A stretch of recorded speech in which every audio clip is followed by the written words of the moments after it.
dans nos églises, on en voit de toutes les couleurs. Ok, tu parles de quoi? La déloyauté est terrible. Je te dis, très crucial. C'est un point très capital.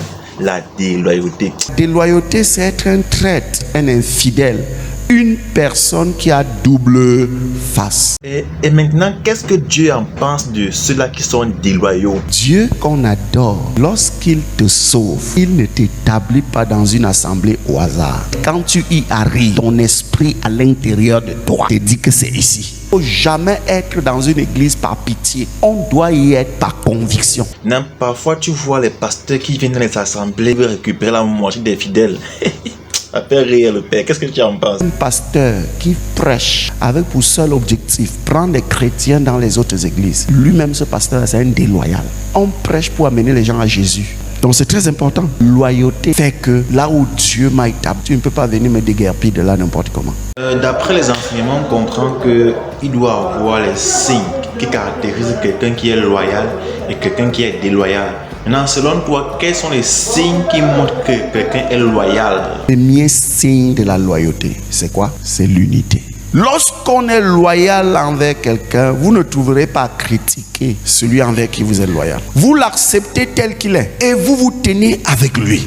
La majorité de nos prières ne sont pas exaucées parce que celui qui prie pour nous, dans nos cœurs, nous le critiquons et avons des choses contre lui. Oui, parfois il y a ceux-là qui se plaignent constamment du fait qu'on attribue les tâches à d'autres personnes. On continue de travailler à une personne, eux ils se mettent dans une colère, croyant qu'ils peuvent mieux faire. C'est toujours lui. Il n'y a pas d'autres personnes qui peuvent faire. Il n'y a pas. C'est le langage des déloyaux. Oui, c'est vrai, je me retrouve un peu. Vous allez me permettre, parce que le cours sur la loyauté, on dit tout. Parlez, oh, tu peux parler. Tu peux tout nous dire. Moi, je n'ai pas de pression. Dis-nous tout. Parle tout. Verse de la sauce, on boit. J'ai reçu un message qu'une sœur a envoyé à un frère. Vous savez comment elle a écrit dans le message? Elle a écrit dans le message. Non. Elle a dit quoi? Tu es à la main, mais il faut te méfier des gens là-bas. Hein. Comment la fille fait les bêtises comme ça? Écris bien. C'est un bon milieu, oui. Mais il faut se méfier. Dites-moi, mes frères, on appelle ça comment? Déloyauté gros comme ça. C'est la déloyauté. Ah, le père, il faut seulement l'excuser. Oh. Ce qu'elle ne comprenait pas, c'est que les églises qui sont tellement puissantes là, ce sont des églises dont à la base, là, les noyaux sont tellement loyaux entre eux qu'on ne peut même pas les déraciner. Tous les ministères forts le sont par la loyauté. La première église était une église d'une loyauté sans pareil. Il y avait une présence de Dieu qui les accompagnait.